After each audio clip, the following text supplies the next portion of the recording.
Mga kaibigan, magandang umaga po sa inyo lahat. Silver Voice TV. Ako po ako'y nag-Facebook po ngayong madaling araw ng linggo, mga kaibigan. Ito po nakita ko, mga kaibigan, dito po sa page ni House Speaker Martin Romualdez. Ang isa pong official statement, mga kaibigan, na ito nga po ay kinukundina itong mga aksyon ng China, mga kaibigan. At nakakatuwa po dahil, mga kaibigan, ganito pong klaseng mga pinuno ng bansa ang kailangan natin eh. Yung mga tatayo at titindig upang makipaglaban para po sa ating mga teritoryo, makipaglaban po para sa ating soberanya, mga kaibigan. Ito po panoorin po natin at pakinggan kung ano po ang official statement, mga kaibigan, na ipinost po sa official Facebook page ni House Speaker Martin Romualdez. Sabi po dito, Office of the Speaker official statement, 18th May 2024, China's aggressive pronouncement are a blatant escalation of tensions in the West Philippine Sea.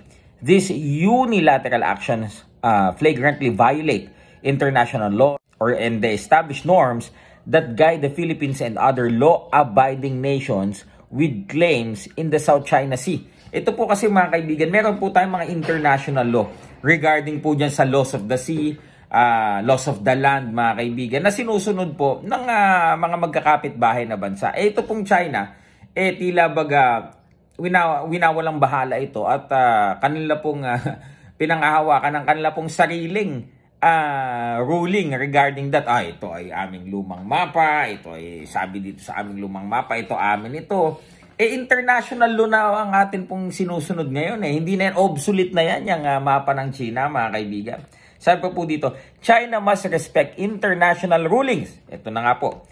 And act as a responsible member of the global community. Eksakto, mismo. Di ba? Para po sa mga Chino, 'di ba? Umakto kayo na para bagang you guys belong to one global community. Hindi naman po kayo parang, 'di ba, yung isa yung kakampi diyan na North Korea na para bagang island ano, 'di ba? Parang outcast. Hindi naman kayo ganoon. Kayo nakikipag-participate kayo sa mga international events. Kahit sa political man 'yan, even sa Olympics, nakikisalo kayo, di ba? Let's say ganito na lang, Olympics, pwede mo bang i-imply ang sarili mong gustong rules na masunod dyan? Hindi. Meron kang ruling na kailangan sundin, di ba? Hindi pwede ikaw ang masunod. Bakit po dito sa batas sa karagatan, pinipilit nyo yung batas ninyo, hindi ba? Sabi dito, rather than imposing its own laws unilaterally and bullying other nations. Exactly. Porket ba't malakas ang inyong sandatahang lakas, talaga nga namang wala na ninyong takot na bulihin ang mga maliliit na bansa, including the Philippines. Huwag naman pong ganon. Kaya nga, mga kaibigan, napapag-isip po ako, what if yun pong ating kakampi na US, yung mga naval base nila ay hindi pa rin napaalis dyan sa norte, dyan sa Subic, di ba? What if nandyan pa rin sila? Makakaporma kaya ng ganyan ng China? Kung nandyan pa yung mga naval base ng US, I don't think so. Sabi po dito, the House of the Filipino people will not tolerate any arrest of our citizens or fishermen within our own exclusive economic zone or EEZ. Exactly. Halimbawa, yung mga China Coast Guard, may mga Pilipinong mangingisda o nangingisda dito, teritoryo namin, inaangkin yung sa inyo, layo-layo nyo na, matasa-arestuhin nyo.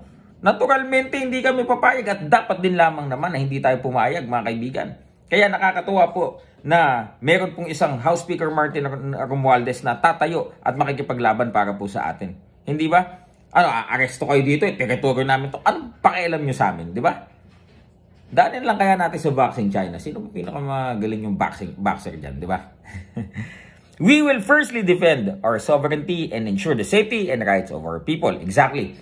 Papaglaban at talaga nga namang ididepensa namin ang aming soberanya sa aming nasasakupan. Okay? At ipagtatanggol ang karapatan ng aming mga mamamayan. So, para po sa inyo, House Speaker Martin Romualdez, kudos to you. And sana tularan po kayo ng iba pang mga pinuno ng bansa. No? Hindi yung no comment. Yung isa, yung Vice President, hanggang ngayon wala pa rin, di ba? Pagkundi na sa China, para bagang, ay okay lang yan. Si Bato, si Robin Hood, yung mga senador, sabi iwasan na lang daw para hindi mabomba ng kanyang OMG. We need an official statement coming from you senators. Senator De La Rosa, Senator Padilla, bakit sasabihin nyo, ay hindi, iwasan na lang ika. Nasa na yung matatapang ng mga kalalakihan na magtatanggol sa ating bansa? OMG. Di ba? So yun lang mga kaibigan, Silver Voice TV.